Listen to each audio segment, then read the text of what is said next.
guys, welcome to Bastion Time. I'm your host Bastion. This is Nintendo News. Let's get to that news. First of all, we learned an interesting bit of info about the Switch, which is that on launch day, we will have an eShop. We will be able to download games directly from the eShop on launch day. That was not the case in previous Nintendo consoles, so it's awesome that that is the case in this instance, which of course probably means that all of us freaking out about whether or not we got a chance to pre-order Breath of the Wild in time or not is inconsequential, because if we've got an eShop on launch day, we're sure as heck going to be able to purchase Breath of the Wild on the eShop on launch day, so it's not really a big deal. But then again, some of us needed that special fancy little Switch carrying case thing that has the Eye of the Sheikah on it, so we needed the special edition. But anyways, eShop on launch day, that's great news. Our next story is about that Zelda escape room Defenders of the Triforce and the fact that they finally released tickets and city dates, basically, for further cities. Before, there were only like 4 cities listed, most of them in California. Now there's Los Angeles, San Diego, San Francisco, and Phoenix, I think. Now they finally released ones elsewhere, including Seattle. My own little personal story about this is that they said on their website for like a month they were going to release the Seattle dates. We didn't even know what the dates were, what month even, that they were going to mention what those dates were on the 24th of January. So I even put an event reminder on my calendar on my phone, check out the website on the 24th, so I can see what the dates are, so I can see if I can even attend, because that would be the closest location to me. They're not coming to my state at all. So I checked on the 24th, and no, there was no update whatsoever. I checked out all their social media stuff, their Twitter, their Facebook, nothing, absolutely nothing new. They're not the best at keeping people updated with information. So I sent them an email through their contact form on their website saying, hey, you guys said you were going to update on the 24th, and so far nothing. And then they took a few days and emailed me back and said, oh, whoops, but we did now, so go ahead and check.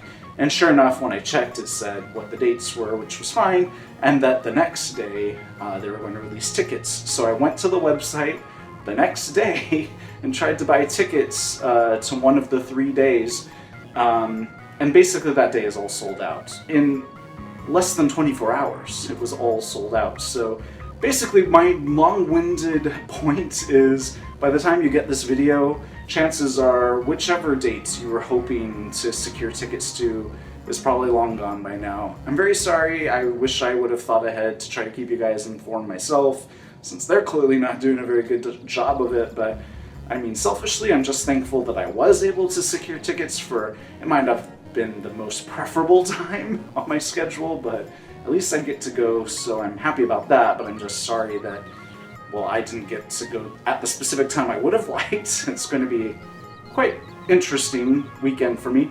But anyways, and also sorry that you guys who live in one of those cities probably didn't know that they released tickets and unfortunately weren't going to be able to get them in time.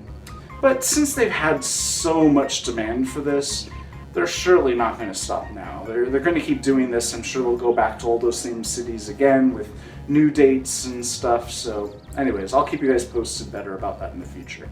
Our next story is about the Great Ace Attorney and its sequel, and the fact that they have a 0% chance of coming outside of Japan. And the reason why that is kind of bizarre. It's because the game references Sherlock Holmes in it, and over in Japan they can just do that. They don't need to secure any rights for that. Elsewhere, in the Americas and the UK and whatnot, those rights are held by specific entities, and they have not licensed them, so that game would be illegal over here. So basically, we're never going to get it. So if you were hoping to play those games, sorry, it's not going to happen. A couple weeks ago, we talked about the fact that the Switch's battery is non-removable, at least by lay people, and in fact, I bet you couldn't even take it into one of those shops where you can like get your iPhone battery replaced, because again, really, you shouldn't be replacing your own iPhone battery, although it's technically possible. They strongly urge you against it. I bet the same is true of the Switch battery. And so Nintendo does have a process set up. They say they will replace your battery if there's some sort of issue, but they will charge you for it. So that seems interesting because it seems like, I mean, I suppose if it's under warranty, they're not going to charge you for it because it's their fault then if something's faulty with the battery. But a couple years down the line, if it's out of warranty, it's going to be a bit of a headache to get that replaced. Hopefully, not too many people will need that done, but Our final story for the day is this Switch tattoo. And you may have noticed I have some tattoos. However, I'm really specific about the tattoos that I get. Basically, I have to have wanted that particular tattoo for over a year, so that way I'm not allowed to make any snap decisions and get a tattoo that I'm going to regret. And also, it has to be something that really means something really profound to me. Like the Goron symbol, you might not think means anything profound, but it actually kind of does. I could spend a whole 5-minute video talking about it, but I'm not going to. But the point is, I'm not going to get a Switch tattoo at any point. I have considered in the past maybe getting the Nintendo logo as a tattoo, but I'm not going to get a specific console tattoo. That just seems ridiculous to me.